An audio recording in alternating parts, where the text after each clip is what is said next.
నమస్తే గారు, మీ పేరండి? నా పేరు తోట మహేష్. తోట మహేష్. ఎక్కడి నుంచి వచ్చారు? నర్సాపురం. ఎలా ఉంది భోజనం, ఎలా ఉంది అన్న క్యాంటీన్లో? చెప్తానండి, నేను పని నిమిత్తం ఇక్కడికి వచ్చానండి. హోటల్లో చేస్తూ ఉంటాను.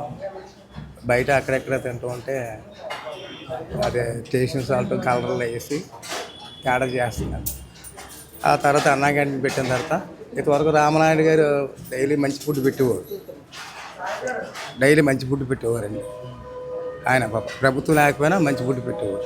అన్న క్యాంటీన్ వచ్చిన తర్వాత హెల్త్ పరంగా ఇంట్లో వండుకున్నట్టు న్యాచురల్గా ఉంటుంది. ఎందుకు తింటాను కాబట్టి 3 పూటలు చెప్తాను. న్యాచురల్గా నా హెల్త్ బాగుపడిందండి ఈ ఫుడ్ తిన్న మనం. ఎంత తీసుకుంటారు అన్న క్యాంటీన్లో భోజనం? 5 రూపాయలండి. 5 రూపాయలు. 5 రూపాయలకి ఏమేమి వేస్తున్నారు? పప్పు వేస్తున్నారు, కూర వేస్తున్నారు, పచ్చడి వేస్తున్నారు, పెరిగి వేస్తున్నారు. ఇదే భోజనం బయట కొన 60 రూపాయలు దొరుకుతుంది.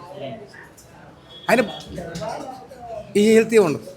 టేస్టీ మాట పక్కన పెట్టండి, ఈ హెల్త్ ఉండదు. ఇది న్యాచురల్గా ఇంట్లో వండుకున్నట్టు ఉంటుంది. అంటే కొంతమంది ఏమంటారంటే కోట రైస్ వేసేస్తున్నారు, బాగుంటలేదు, రైస్ కూడా బాగుంటలేదు అన్నారు. అండ్ ఎవరి విషయం అనవసరం, పార్టీ విషయం నాకు అనవసరం. నా హెల్త్ మాత్రం బాగుంటుంది, ఇది మాత్రం వాస్తవం. కమిషనర్ గారితో కూడా 2-3 సార్లు చెప్పాను ఈ విషయం. సో ఇక ఆయనతో కూడా వచ్చినప్పుడల్లా చెప్తాను, ట్యాబ్లెట్ వేసుకునే అవసరం రావట్లేదు నాకు.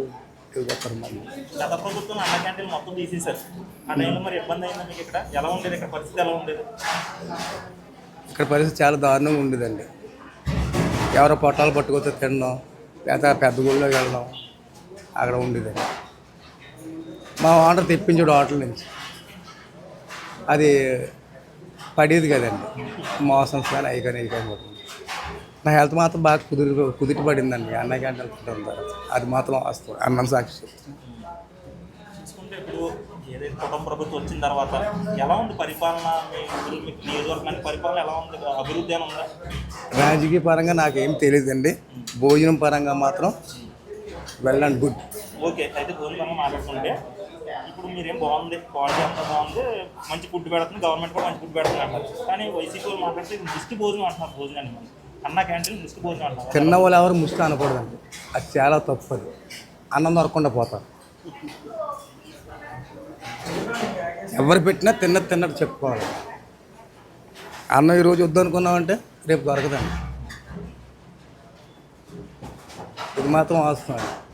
ఎవరేమన్నా నా వ్యక్తిగతంగా చాలా ఆరోగ్యంగా ఫుడ్ అందిస్తున్నారు. ఇప్పుడు అన్నం గురించి, అన్న క్యాంటీన్ గురించి చంద్రబాబు నాయుడు గారు ముఖ్యమంత్రి గారికి ఏం చెప్పాలనుకో మీరు ఏం చెప్తారు? మా ఛానల్లో ఏం చెప్తారు? ఇదే పేద ప్రజలకి అన్నీ అందిస్తూ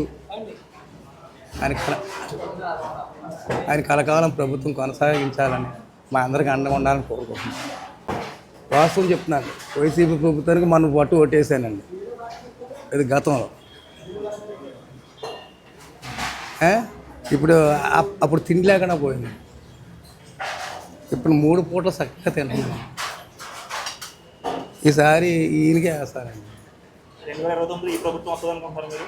బంగారులాగా అందరూ డోకాలేదండి, ఎవరో ఛేదించలేరు కూడా.